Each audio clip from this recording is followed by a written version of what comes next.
The vast expanse of the galaxy sprawled before the members of the Galactic Council in a colossal chamber suspended in the void of space.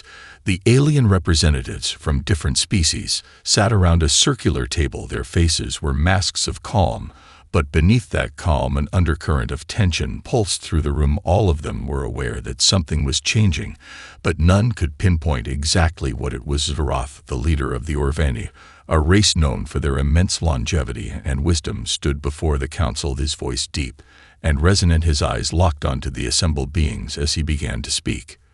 "We have underestimated them," he said, his voice cutting through the low murmurs that had filled the room until now. His tone carried a weight that made everyone pause and listen. "The humans, they are unlike anything we have ever encountered. The way they adapt, how quickly they learn it, is unlike any species we have encountered before." A murmur of disbelief rippled through the room. A member of the Viroth, a reptilian race, with intelligence rivaling that of any ancient civilization, scoffed and spoke up. "They are primitive. Their technology is far behind ours. How could they be a threat? We have conquered entire star systems. Their weaponry could barely scratch the surface of our shields." Zeroth didn't flinch. He had seen this before: the arrogance, the certainty of superiority from species that had ruled the galaxy for eons. But this time it felt different. Their victories over the humans were too costly, too unsettling. The Orvani had always been cautious of underestimating lesser civilizations, but even Zeroth had allowed his own judgment to slip. "Their technology is crude," he acknowledged, "but it is their ingenuity that concerns me. It is not the strength of their weapons that makes them dangerous. It is the way they fight. They find ways to turn the most unlikely tools into instruments of war. They think outside the box, and that unpredictability is something no species here has ever had to contend with." Another voice interrupted this time. It was a member of the Talmeri, an insectoid species with highly developed telepathic abilities, who had been studying humanity for years. Their understanding of humans was more intimate than most, and their warning carried an unsettling weight. "But it is not just their adaptability, it is their unyielding spirit. They will never surrender, never stop fighting. We have witnessed it in their conflicts. Their battles are not just won by force, but by their will to survive, by their refusal to give up even when faced with overwhelming odds." The council fell into an uneasy silence. Zeroth's words had struck a nerve. The idea that a species so young, so seemingly insignificant, could possess such an intense survival instinct was troubling. What made the humans even more dangerous was their utter refusal to give in. The more the council discussed, the more they realized this was not just another race to conquer or manipulate. This was something different. Zeroth looked around the room, his eyes scanning each alien face, before finally settling on the leader of the council, a being of immense power and influence who had long held a reputation for his unshakable confidence. "The time to ignore this threat is over," Zeroth said. "This is not just another skirmish. This is the beginning of something far more dangerous. We must act before it is too late." The council leader regarded him silently for a moment before nodding gravely. The others followed suit, and for the first time since humanity's rise to prominence, the galaxy's most powerful species began to wonder if they had underestimated their most dangerous adversary. As the fires of destruction spread across the Empire, something unexpected began to happen. Resistance was no longer a singular, isolated effort. Across the galaxy, the whispers of humanity's final warning had begun to spark an uprising among the most unlikely of allies. The Galactic Empire, once a unified and indomitable force, was now facing fractures within its very ranks. On the fringe worlds of the Empire, where the rich and powerful had once turned a blind eye to the suffering of the outer colonies, the tide was beginning to turn. Rebel groups that had long been considered insignificant, factions made up of farmers, exiled aristocrats, and former soldiers, began to band together. They were united now, not just by their hatred of the Empire, but by the possibility that the galaxy's most feared superpower might be on the brink of collapse. In the wake of the destruction caused by the Ember Protocol, stories of hope began to spread, stories of a people who refused to die quietly in the face of annihilation. Humanity, once thought to be extinct or irrelevant, was now being seen as the spark for something much larger, a fire that could burn through the heart of the Empire. A meeting was called in the ruins of an ancient resistance base on one of the last free worlds. The leaders of the largest rebel factions, once sworn enemies, sat in a dimly lit war room, their faces grim but determined. These were not idealists or dreamers, but hardened survivors who had watched the Empire's oppression rip through their homes. And now they saw the possibility of something they hadn't dared to hope for: the fall of the Empire.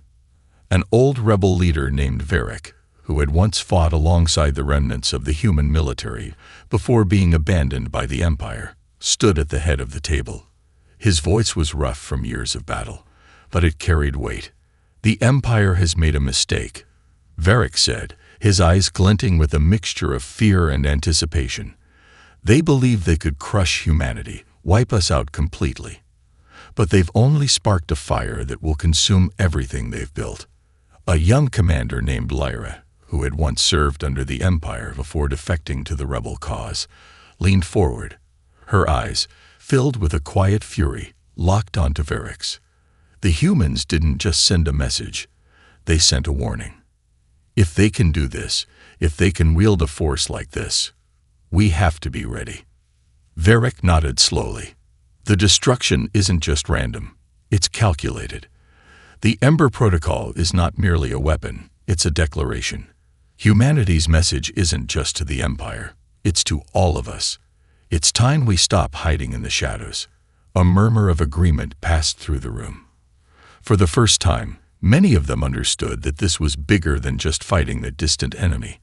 The human race had done what no one thought possible. They had made the Empire bleed, and in doing so, they had awakened something powerful across the galaxy. In the outer reaches of the galaxy, dissident Imperial officers, those who had grown disillusioned with the Emperor's tyranny, began to quietly offer their support to the rebel cause. They secretly shared intelligence about the Empire's weakening infrastructure, about fleets that were no longer fully operational, and about vulnerabilities that the rebellion could exploit. The power structures within the Empire were shaking, and those in the Empire's shadow saw an opportunity to bring it all crashing down. Even former soldiers of the Empire, long loyal to their command, began questioning their allegiances. Was the Empire truly invincible?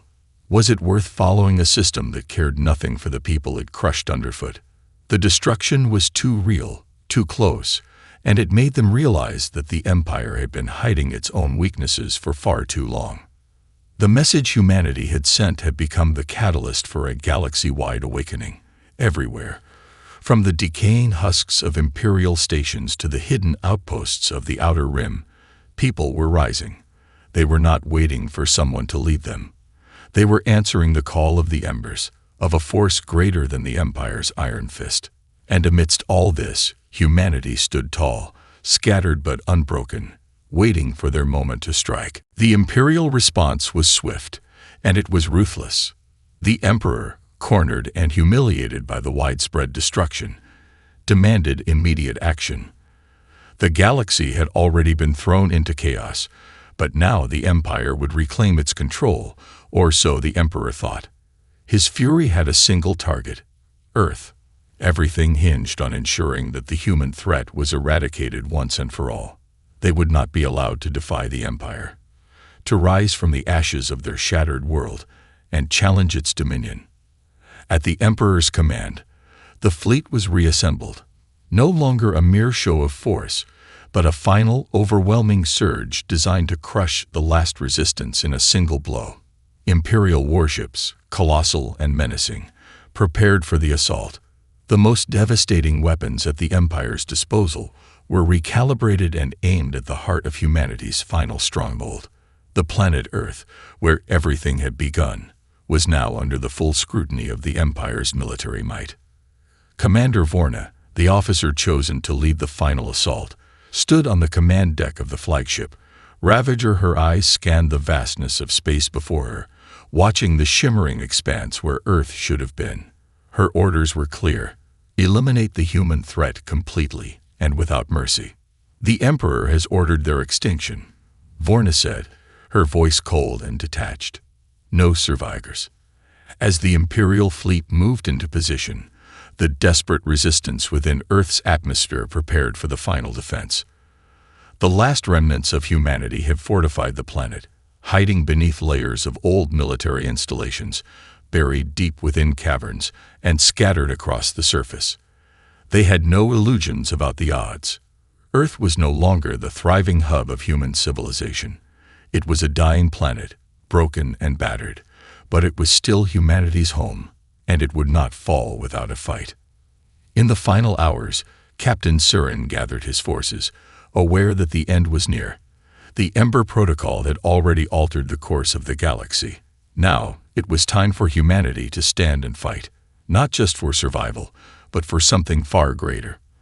They were no longer the hunted, but the hunters, using their final moments to turn the tide in their favor. "The Empire's coming for us," Saren said to the gathered soldiers and engineers. "They think they can end us with one strike. They think we're weak, but we know the truth. We are stronger than they could ever imagine." As the fleet drew nearer, Saren looked toward Dr. Caldwell, who was working feverishly at the last known location of the Ember Protocol's central core. The weapon was already set, but the final phase required the combined forces of the surviving scientists and engineers to synchronize the pulse, ensuring that it would be aimed directly at the Imperial fleet. This was the humanity's last and most dangerous gamble. The protocol could only be used once, and after that, they would be left with nothing. "Are you ready?" Saren asked, his voice a low whisper, but filled with resolve. Dr. Caldwell, her face pale from exhaustion, looked up at him. "The core is locked. The frequencies are aligned. All we need is the final push." And then it came. The sound of Imperial ships entering Earth's orbit resonated through the base, like the slow rumble of an incoming storm. The sky overhead darkened, as though the very atmosphere itself felt the weight of the impending destruction. But the Imperial fleet, so accustomed to domination, underestimated the ferocity of their prey. Humanity had been backed into a corner for far too long, and now, in their final act, they were about to unleash a force more devastating than the Empire could fathom. The Ember Protocol hummed to life, its power surging through the old systems, cracking through the Earth's surface. With a deafening pulse, a torrent of destructive energy erupted into space. The force was beyond anything the Empire had ever encountered, a wave that tore through space itself and struck directly at the heart of the Imperial fleet. Explosions rippled across the sky, warships turned to ash, and the Empire's might was thrown into chaos. For the first time, the invincible Empire trembled. In the aftermath of Torak's humiliating defeat, the galaxy began to stir. The once unshakable confidence of the Galactic Council started to crack.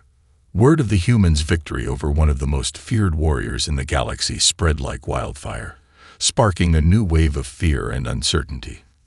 Zerath, who had long warned the Council about humanity's potential, watched the unfolding chaos with a grim sense of satisfaction. He had known from the start that the humans were not to be underestimated. What he hadn't anticipated was just how deeply their tenacity would shake the galaxy's foundation. The Council's most immediate response was to send diplomats to Earth, creatures with refined communication skills, diplomatic experience, and the ability to read species' emotions. The idea was simple: negotiate, reason with the humans, and keep them in line before they became a truly uncontrollable force. This task was handed to Zana, a member of the Talmeri, a race known for their telepathic abilities and their expertise in navigating delicate intergalactic diplomacy. Zana arrived on Earth in a transport vessel that glowed with an unsettling light. Upon landing, she was met by Maya Winters, the same human who had bested Torak. Zana's first impression of the human leader was not what she had expected. Maya wasn't a towering figure or a seasoned diplomat. She was a strategist, a thinker, and she radiated a quiet confidence that Zana found both intriguing and intimidating. Zana spoke first, as was customary in diplomatic matters, her tone calm yet firm. "We come to you in peace. The Council has seen your strength and your unity, and we wish to discuss a path forward that benefits both our people." Maya's response came without hesitation, and her voice was cold, precise. "We don't need your council's protection. You think you've come here to teach us how to survive. You are gravely mistaken. We survived without you before, and will survive without you now. But make no mistake, we're willing to talk, not because we need you, but because we might find a way to coexist. The question is, are you willing to adapt to us?" Xana was taken aback, but she concealed her surprise. Human arrogance was unlike any she had encountered before, but it was also the very thing that had won humanity its place in the galaxy. Yet there was something else in Maya's voice, a truth that could not be ignored. Humanity was not simply a race that survived by brute force or numbers. There was something deeper, a fire that burned relentlessly beneath the surface. "You are a curious species," Xana said, her telepathic abilities probing the depths of Maya's mind for answers. What she found was unexpected. Humanity's true strength lay not in their technology, but in their unbreakable will. Their ability to persevere, to continue even when all seemed lost, was unlike anything Xana had seen in her long life. Maya's mind flickered with thoughts of battles fought and lost, of cities reduced to rubble and rebuilt, of the countless times humanity had defied the odds and emerged victorious. But there was also a sense of defiance, a pride that could not be quelled by threats or promises. Xana felt the weight of this defiance settle in her chest. She had underestimated humanity's resolve, and it was a mistake that would cost the galaxy dearly. "The Council believes your species is a threat," Xana continued, her voice now tinged with the edge of urgency. "You are unpredictable, relentless, and unwilling to compromise. You will not submit, and that makes you dangerous." Maya's eyes locked onto Xana's, her expression unwavering. "Dangerous to who?" "To you. To the so-called balance you've built in the galaxy. We've spent centuries fighting for survival. We don't know what submission looks like. And if we are a threat, it's only because you've failed to understand us." Xana could sense the weight of Maya's words pressing down on her, and for a fleeting moment, she wondered if humanity's strength was too much for the galaxy to handle. The Talmeri diplomat found herself questioning everything she had been taught, everything the Council had told her about this fragile species. Humanity was not a tool to be controlled, nor a resource to be exploited. They were something new, something untamable, and perhaps something the galaxy had never seen before. "Perhaps we have misunderstood you," Xana said, her voice quieter now, more contemplative. "But that can be rectified. The Council only wishes to understand. We want to find a way to coexist." Maya didn't answer immediately. Instead, she looked out across the horizon, where Earth's mountains stretched far into the distance, a testament to the resilience of her people. Then she spoke again, her voice clear and resolute. "We don't need your counsel to define our future. We will write that ourselves. But if you come to Earth, it will be on our terms. We will never bow to anyone." Xana stood still for a moment, considering the human's words. Her mission had failed before it had even begun. The galaxy was right to fear humanity, not because of their technology or their armies, but because they were a species driven by a singular, unyielding force, the will to survive. It was something that no one in the galaxy, not even the most advanced and ancient races, had ever fully understood. Xana left Earth that day with a deeper understanding of humanity's strength, but also with a new sense of fear. The galaxy would have to adapt or face the consequences of underestimating Earth's most powerful weapon, the human spirit. Back on the Council world, the failure of Xana's mission echoed like a shockwave through the chambers of power. The diplomat's report, though not unexpected, confirmed their worst fears. Humanity could not be reasoned with, and they would not be cowed by threats. There was no treaty that would sway them, no promises that would bind them. They were a race with their own destiny, and that destiny would not be shaped by any force but their own. Zarath sat in the heart of the Council's assembly, his mind troubled by what he had witnessed. He had long known that humans were different, but he had hoped that their potential would be enough to sway them toward peace, to integrate them into the galactic fold. What Xana had discovered, however, was a truth far darker and more complex. Humanity would not bow to the galaxy's ruling powers. The Council's attempt to bring them to heel had failed, spectacularly. It was then that the truth began to unravel. Something buried deep within the galactic archives, a discovery that none of the Council members had anticipated. A long-forgotten piece of history, hidden away for eons, surfaced. The artifact found on the dead world that had once belonged to an ancient civilization. The artifact that had piqued the Orvani's curiosity and eventually led Xaroth to raise his concerns was not just a map. It was a message. The message, translated by a group of ancient scholars, told the story of humanity's forgotten past.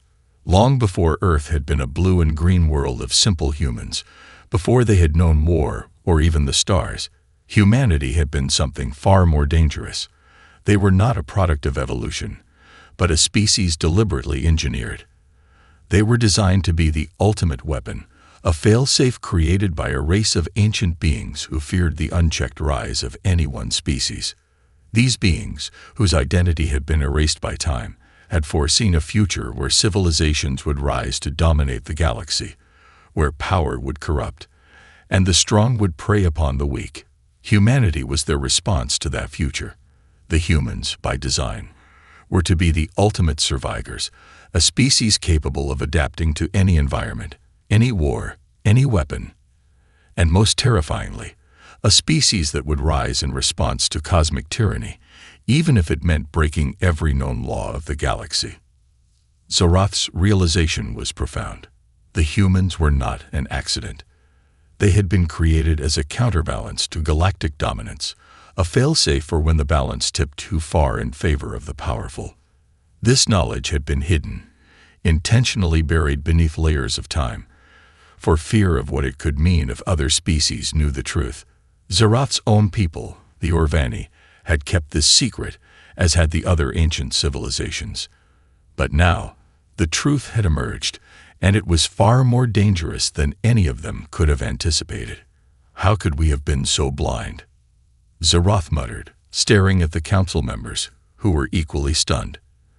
The weight of this revelation hung heavy in the room. The humans were not merely a threat because of their technology or their resilience. They were a weapon, one that had been dormant for millennia, waiting for the right time to awaken. That time had come. One of the council members, a member of the Viroth species, stood to speak, their voice laced with both fear and awe. This changes everything.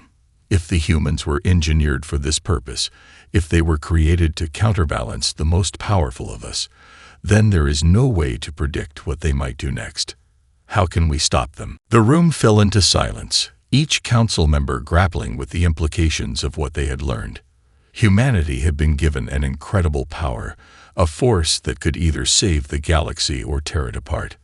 They had no choice now but to confront them, to acknowledge that the balance of power in the galaxy had irrevocably shifted. We cannot simply conquer them, Xaroth said, his voice steady but filled with a growing realization.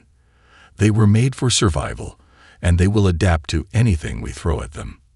We have no choice now but to understand them, to learn from them, or risk extinction. For the first time, the council leaders were forced to look beyond their own arrogance, to consider the possibility that they might be outmatched. Humanity was no longer just a problem to be dealt with. It was a force that could reshape the entire galaxy. And whatever path the galaxy took, it would be one determined by humans and their unpredictable, relentless will to survive. As the Council's leaders mulled over the terrifying truth about humanity's origins, the weight of the discovery began to settle in. There was no longer any question about whether the humans were a threat. They were the catalyst for something far more profound. Xaroth and his counterparts knew that they could no longer treat humanity like just another species to be subjugated or controlled. The galactic order, built on the premise of established power, was about to be upended. In a secluded part of the galaxy, Earth continued to thrive, unaware of the immense forces gathering against it. Maya Winters and the leaders of the human resistance had been preparing for this very moment. They knew that the galaxy was watching, and though their species was young and raw, they had something that no one could predict: unity. The knowledge that humans had survived against overwhelming odds, time and time again, was now their greatest strength. Maya sat in the command center of Earth's global defense network, overlooking a map of the galaxy. She knew the time was coming when their survival would no longer be a matter of holding their ground. They would have to make their mark on the galaxy to show the universe that humanity's place in the stars was not just a fluke, it was their birthright. "We have to act soon," Maya said, her voice firm but cautious as she addressed her most trusted officers. "The Council isn't going to let us continue existing in peace. They know we're a force they can't control, and they won't let that stand." One of the officers, Lieutenant Briggs, a seasoned military tactician, spoke up. "We've been preparing for this for years, Maya. We've learned their tactics, their weaknesses. The question is, are we ready to face them head-on? The technology we've gained from scavenging their battlefields and their fleets has made us strong, but they are still far more advanced than we are." Maya's expression hardened. "We're not going to win with brute force alone. They want us to fight their way. We need to outsmart them, just like we did with Torok. It's our ingenuity that will be our greatest weapon, not our ships or guns." Briggs nodded, though a note of concern lingered in his eyes. "But what if we can't outsmart them next time? We can't keep relying on luck." "We don't need luck," Maya replied, her voice unwavering. "We need strategy. The Council's greatest flaw is their arrogance. They think they know everything about us. They don't understand what makes us human. What they don't realize is that when the chips are down, we don't just survive. We adapt and overcome, and we will make them see that." Across the galaxy, the Council was preparing for their next move. Word had spread about the humans' growing resolve, and despite their initial reluctance to accept the reality, there was no denying that the time for diplomacy had passed. The Council now saw only two paths. One, to annihilate humanity before they could become an even greater threat, and two, to find a way to contain them before their unchecked potential could wreak havoc on the galactic order.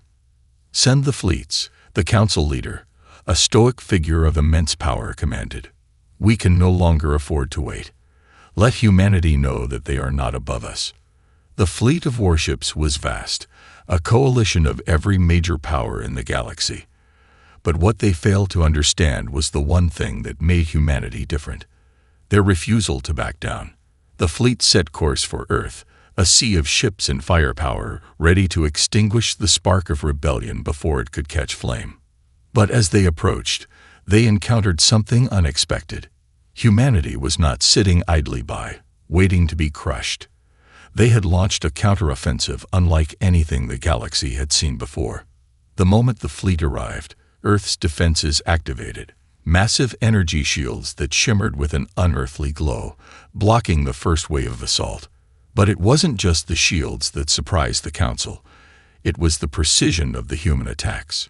Ships that had once been used by the most powerful alien forces now served as weapons for humanity, and the humans had learned to use them in ways the original owners could never have anticipated. Within moments, the first wave of the Council's fleet was scattered, their ships crippled or completely destroyed. The humans weren't just surviving. They were fighting back, and they were doing it with a cunning that made the galaxy's greatest minds tremble. Back on the Council world, Zaroth watched as the human forces struck with deadly efficiency. The humans were not only surviving, they were carving out their place in the galaxy with every move. Their tactics, their adaptability, and their sheer will to fight were proving to be more than just a nuisance. They were a force of nature.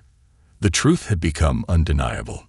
Humanity had the potential to reshape the entire galaxy, and the Council would have to make a choice: either accept them as equals or face a future where they were no longer in control.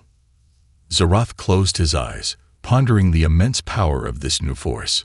It was a power the galaxy had never seen before, and one that no one, not even the mightiest of civilizations, could predict or control. The balance of power had shifted irrevocably, and the universe would never be the same. The Galactic fleet, once a symbol of unchallenged power, was now in disarray. The human defense systems had proven to be far more sophisticated than anyone had expected, and the relentless counterattacks and shockwaves through the ranks of the Council's combined forces. It became clear that humanity had surpassed the point of mere survival. They were now a force to be reckoned with. On the battlefield, Maya Winters stood at the heart of the human command center, watching as the alien ships retreated under the weight of the human strikes. The air was thick with tension, but her resolve remained unshaken. This was not a victory, not yet. It was only a moment in a much larger war, one that would determine whether humanity would be free or crushed under the boot of galactic power. "We've got them on the ropes," Briggs said, his voice filled with cautious optimism. "We've broken their formation, and their command ships are scattered. But we can't let up. Not yet." Maya nodded, eyes focused on the holographic display of the battlefield. "No, we can't. But remember, this was their first move. They'll regroup, they'll learn from their mistakes, and they'll come back stronger. We can't afford to get complacent. We've got to hit them harder next time." Her words were sharp, but there was a deeper truth she wasn't voicing aloud. Humanity had won a battle, but the war was far from over. The Council wouldn't stop until they had eradicated Earth, and the galaxy's most powerful factions would not tolerate a single species breaking free from their control. Maya knew they were on the cusp of something monumental, but the next wave of conflict would be even more brutal. Back at the Council's headquarters, panic was starting to take root. The news of their fleet's defeat had spread like wildfire, and whispers of an unstoppable new power began circulating. The Galactic Empire, a vast network of advanced civilizations built on domination, was now facing a crisis unlike any it had ever known. The humans were not just an anomaly. They were a challenge to everything the Council had worked to build. "We underestimated them," one of the Council members admitted, his voice laced with frustration. "We thought they were just a primitive species, a passing obstacle. But what we've seen today, they are not just fighters. They are strategists, creators, survivors. They are everything we feared, and more." Zarath, who had long seen the potential of humanity, remained silent for a long moment. His mind was racing. It wasn't just their technological advancements or their sheer tenacity that made the humans so dangerous. It was their unpredictability. The humans had not followed the expected patterns of behavior. They were unlike any species he had encountered in all of his years, and it was that very unpredictability that made them both terrifying and fascinating. "They were made for this," Zarath finally said, his voice low but resolute. "They were designed to counteract threats like ours. The ancient beings who created them knew exactly what they were doing. And now we must decide, will we continue to fight them, or will we try to understand them?" The Council's silence was deafening. For the first time in eons, they were faced with a question they couldn't answer with mere force. They were not dealing with a race to be conquered, but a race that had already been forged by the hands of those who feared the very dominance they sought to maintain. "You mean to suggest," one of the Council members began slowly, "that we should seek an alliance with them?" Zarath's gaze was unwavering. "It's not about alliance. It's about survival. We either adapt and find a way to coexist with them, or we risk losing everything." The room erupted into argument as members of the Council debated the merits of surrendering to a species they had once thought beneath them. Some argued for immediate annihilation, while others feared the consequences of such a decision. One faction wanted to reach out diplomatically, but even they knew that the humans would never submit to the same rules that the Council had imposed upon countless other civilizations. Meanwhile, Maya had already begun taking the next steps. With the victory in space, she understood that Earth had secured a foothold in the galaxy. But with that victory came a heavy burden. Humanity could no longer hide behind their defenses. They would have to face the reality of their place in the galaxy. They would have to decide what kind of future they wanted to create, not just for Earth, but for the entire galaxy. Maya stood before the human leadership, her expression focused. "The next battle will be different," she said, her voice cutting through the uncertainty in the room. "The Council will come at us with everything they have. We've shown them we're capable of fighting back. But now we need to show them that we're capable of something else, surviving on our terms." Her words resonated deeply with the others. Humanity had proven its ability to adapt and overcome, but now they needed to turn that power into something more. It was no longer about defending Earth. It was about claiming their place in the stars, not as a species to be feared or oppressed, but as a force to be reckoned with, one that would shape the future of the galaxy. Across the galaxy, the Council was coming to terms with the reality of the situation. The question no longer was whether they could defeat humanity. It was whether they could live with the consequences of their actions, and whether they were prepared to face a future where the humans might just hold the power to shape their destiny. The galaxy was at a precipice. No one could deny the magnitude of humanity's rise. For the first time in millennia, a single species threatened the established order, and the Council knew they could no longer afford to act as though Earth was a minor inconvenience. The warships, the fleets, the ancient strategies, they had all failed. And now, humanity stood poised to decide the future of the galaxy, with its hands not just on its own survival, but on the power to shape the fate of every civilization in the stars. Maya Winters paced the command center, her mind racing with calculations, possibilities, and dangers. Earth had secured a victory, but the Council's response was inevitable. They would strike again, and this time, they would come harder. There was no more room for error. Every decision she made now would ripple through the fabric of the galaxy, and she knew it. "The next move is ours," Maya said, her voice filled with quiet determination. "We can't just react. We need to take control of the narrative. This is bigger than Earth now. If we let the Council set the terms, we're dead. But if we strike at their heart, we change everything." Briggs, standing by the communications panel, nodded. "You're right. We've learned how to counter their fleets, but we're not prepared for their next step. They'll regroup, and they'll come with more than firepower. They'll send everything they've got: diplomats, strategists, maybe even more advanced fleets." Maya's eyes hardened. "Then we show them that we are not afraid of their fleets or their tricks. We've learned from their mistakes. We've learned what they fear." The plan that emerged was risky, aggressive, and unlike anything humanity had ever attempted. They would take the fight to the Council's homeworld. No longer would Earth hide in the shadows or wait for the next attack. They would confront the heart of galactic power, face to face, and force the Council to recognize them not as a threat, but as equals. They would force a peace, one written by human hands, with their survival guaranteed. The journey to the Council's world was perilous, a calculated gamble that relied on every ounce of humanity's ingenuity and resourcefulness.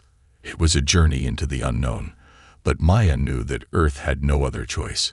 If they stayed on the defensive, if they allowed the Council to dictate the terms, they would be crushed, one battle at a time. But if they made this bold move, they could shatter the Council's perception of them forever. As the human fleet entered the Council's space, the tension was palpable. Hundreds of ships, small and agile, flanked the larger capital vessels, using the shadows of nearby moons to cloak their movements. Every human aboard knew the stakes. Victory meant not just survival, but a new era for humanity. Defeat meant extinction. At the Council's homeworld, the first signs of the human fleet's approach were met with disbelief. The Council's leaders had underestimated the human resolve and overestimated their own power. They had not prepared for this. This was no invasion. This was a declaration. Zeroth watched from his position as the human forces arrived, not in submission, but in defiance.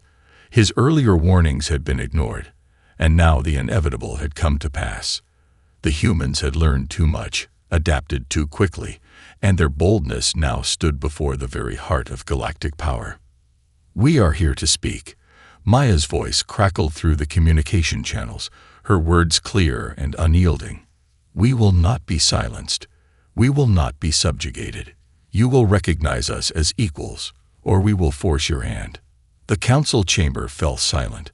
Every leader, every strategist, every power in the galaxy had feared this moment, but none had believed it would come so soon. The galaxy's most advanced minds, the architects of empires, now faced a species they couldn't comprehend. A species that had broken every rule, every expectation, and had come to the edge of the galaxy itself to make their stand. For the first time in history, the galaxy's ruling powers understood the true cost of underestimating humanity. The humans weren't just fighters, survivors, or cunning strategists.